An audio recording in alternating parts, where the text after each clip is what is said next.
Malam ni saya ingin mengajak seluruh muslimin muslimat dan diri saya dapat ikut satu perangai pun jadilah. Salah satu daripada perangai Nabi yang kita kena ada adalah sifat mengenam budi. Nabi orang hak sangat mengenam budi. Dan percayalah dalam masyarakat kita sekarang di Malaysia, orang Melayu, perangai mengenam budi ni dah hampir pupus. Padahal nenek moyang kita pun mengajar sifat mengenam budi ni. Kalau tak tahu membalas budi, daripada hidup baiklah mati. Kalau tak ingat budi orang, hidup hina macam binatang. Apa tanda orang celaka? Air susu dibalas tuba. Apa tanda orang terkutuk? Budi baik dibalas buruk. Apa tanda orang hina? Budi baik orang dia buat-buat lupa. Orang tua-tua kita marah, kita tak mengenam budi orang. Sebab itu Nabi SAW sendiri adalah seorang insan yang sangat mengenam budi orang, jasa orang. Ada satu riwayat daripada Ibnu Umar radhiyallahu anhuma. Nabi pernah menyebut, man sana'a ilaikum ma'rufan fakafi'uhu fa illam tajidu ma tukafi'u bihi fad'u lahu hatta tarau annakum qad kafatumuhu. Nabi pernah sebut, siapa yang pernah buat baik pada awak, maka balaslah balik kebaikan dia itu. Kalau engkau tak mampu nak membalasnya, doakanlah dia yang baik-baik sampai engkau yakin bahawa dengan doa itu engkau telah balas semua jasa dia. Hadis riwayat Abu Daud dan juga An-Nasa'i. Orang buat baik masa kita zaman budak, zaman sekolah, dia tolong bagi duit belanja, kita nak balas pun dah tak terbalas. Doakanlah saja, doakan. Balaslah kebaikan dengan kebaikan. Dalam Quran pun Allah Ta'ala suruh perangai begitu. Hal jazaul ihsani illal ihsan. Tidak ada balasan kebaikan kecuali engkau balas dengan kebaikan juga.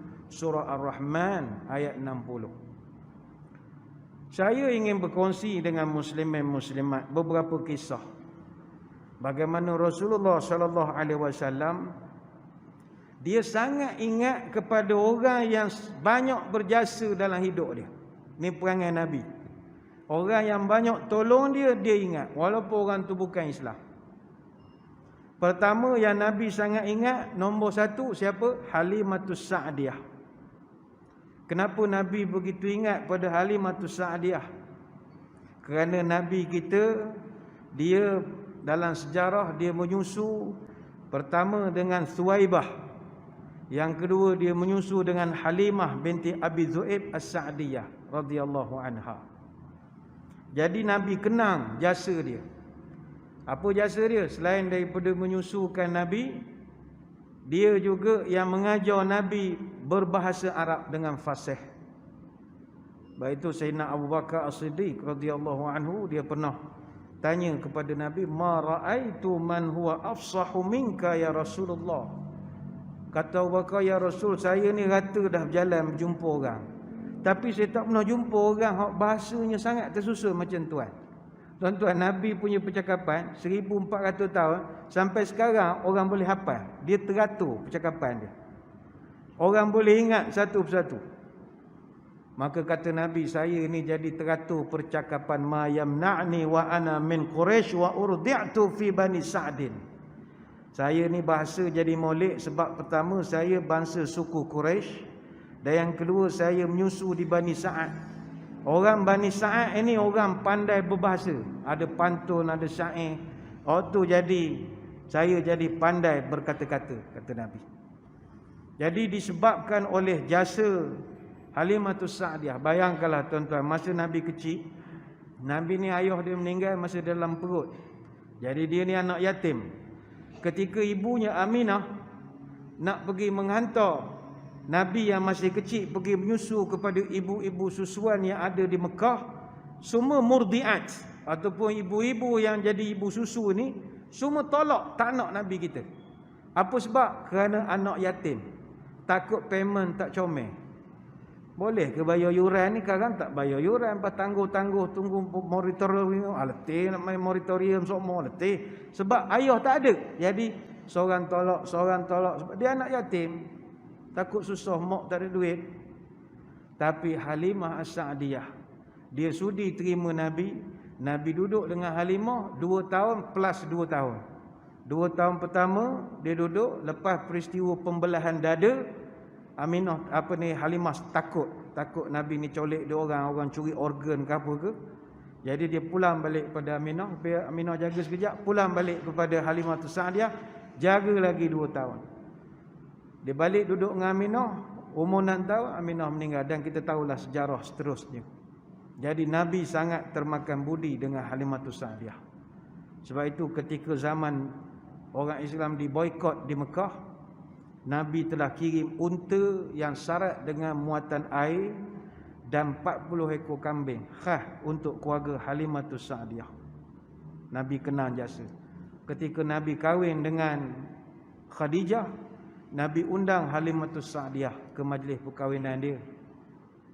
Nabi bila mak susuan datang, dia tak ada mak. Jadi ibu susuan dia memang mak dia lah, tak patai semayang. Kejapkan dia peluk, kejapkan dia baring atas peha dia, terlampau manja dengan Halimah As-Sa'diyah.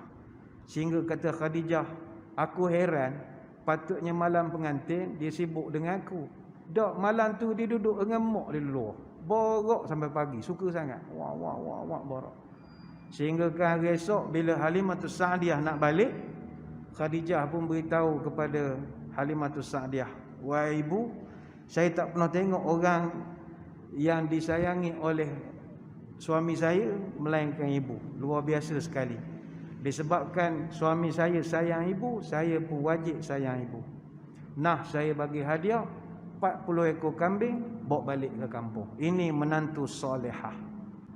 Tak ada nak bergaduh dengan mak tu. Kalau menantu kita, tarik muka dah. Mana suami dia sibuk duk dengan mak, dengan adik-beradik, tinggal bini duk dalam.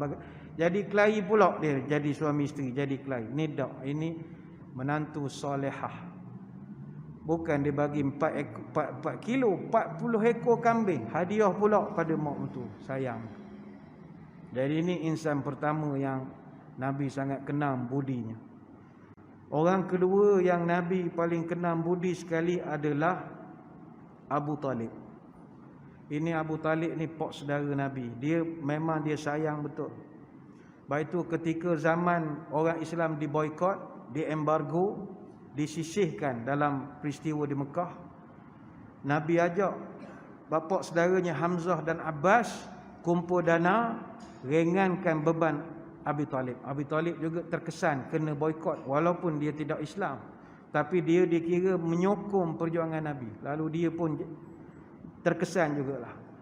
Dan Nabi dia sangat kenal budi Abu Talib dan isterinya Fatimah binti Asad. Dua-dua inilah yang jaga Nabi daripada kecil. Lepas Nabi maknya Aminah meninggal umur 6 tahun, Nabi duduk dengan Tok Ki umur 8 tahun. Kemudian Tok Ki dia meninggal, dia duduk dengan pok saudara. Dan Abu Talib ini dia ambil Nabi dalam keadaan dia sendiri sudah ramai anak. Pok-pok saudara yang lain mengkarak belaka tak nak ambil. Hak lain tak ada, bujang ada, semua tak nak ambil. Abu Lahab boleh je ambil, tak. Abu Talib juga yang ambil. Pada anaknya dah sedia ada berapa orang? Talib, Ja'far, Ali, Aqil, Fakhitah, Jumanah, ramai lagi. Dia ambil juga Nabi. Baik itulah Nabi, kalau orang tanya siapakah kekasih hati Nabi yang pertama, first love Nabi, bukannya Khadijah. First love Nabi adalah Fakhitah binti Abi Talib, ataupun gelaran yang popular Ummu Hani. Dia anak Abu Talib, adik-beradik Sayyidina Ali. Nabi duduk dengan dia, ini first love Nabi. 2 kali Nabi ajak dia kahwin, dia tolak. Dia kata, awak ni macam abang saya tak tergamak nak kahwin. Lepas tu dia kahwin lain, dia bercerai dengan suami dia. Nabi lama dia lagi, pun dia tolak lagi. Ini memang Nabi kenal sungguh budi keluarga ini. Sebab itulah Sayyidina Ali bin Abi Talib radhiyallahu anhu antara insan yang disayangi oleh Nabi, sebab mengenal jasa ayah, awak dulu jaga saya macam anak sendiri. Abu Talib pergi mana-mana, kalau masa tu dia Tok 4 Mekah. Orang tanya, Tok 4 anak saudara ke? Tak, anak kawan lah. Dia khabar tu anak dia. Muhammad tu anak dia. Mana-mana dia pergi, dia tak khabar tu anak saudara. Itu anak dia. Mana Nabi tak sayang dia? Nabi, dia bela Nabi. Kalah orang Islam bela Nabi sendiri. Itu orang yang kedua, Nabi kenal budi.